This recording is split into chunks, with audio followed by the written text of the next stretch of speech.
You've seen this on TV and maybe even in person before, but what did you kind of sense were you having on what was going through your head as you were watching Kobe kind of do this thing in the last 6-7 minutes of the game? Well, the biggest thing during the course of the game, you know, we had dialogue, and when we went on a run, I think Kobe hit some shots, and maybe Luke might have hit one, I can't remember. And when Kobe came to the sideline, the one thing I told him, I said, Kobe, just, you know, we all have to remember that, you know, we have you. So we know we're going to be capable of scoring.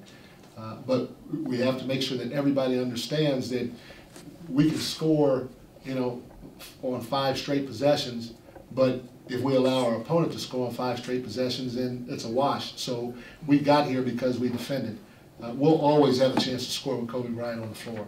We just have to understand that if we can defend, especially like we did in the last 6 minutes of the game, we have the advantage because we have Kobe. And that's what I saw when I was watching this game. I saw us defend the way we're capable of, and then put the ball in Kobe's hands and tell him to close the game for us offensively. Mike, you've had Duncan, LeBron, now Kobe. Who's, in your opinion, better at taking over a game?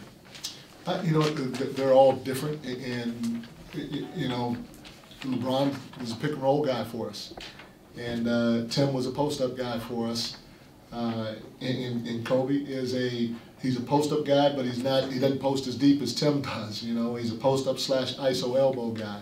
So they're all different, and I bring this up because, you know, teams double team you or double team them in different ways because they have the ball on the floor in different areas.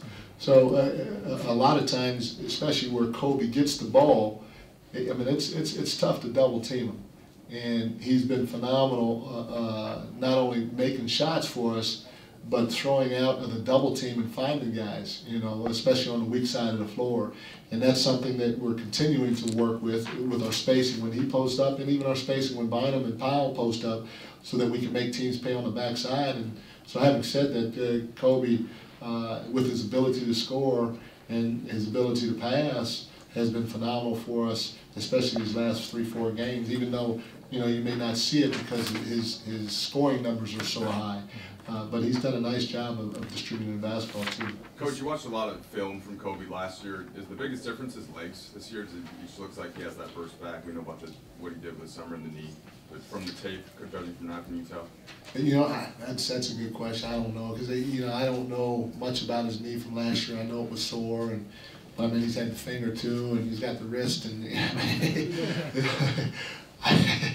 he just, I don't know. If you open him up, he might be a machine. I don't know. I don't know. He started off with 17 points in the first quarter. Are you comfortable with him? He comes out aggressive like that, just kind of feeding that. Well, you know, we were a little discombobulated to start the game. You know, we had some decent looks. They just didn't go down. And again, you know, with Kobe, the thing is that I know if we get in a crunch, we can score, and because you have him. But you know, especially early on, you hope that we can get a flow someplace else. But then there are going to be times that, like tonight, that he has it going and going fairly easy, which is what he had it going in the first quarter. And so I'm not going to take that completely away from him. Yes, I'm going to call other guys' numbers, which is what I did, but the shots that he was taking and the shots that he was making, they were in the flow and they were real easy. So I was okay with it.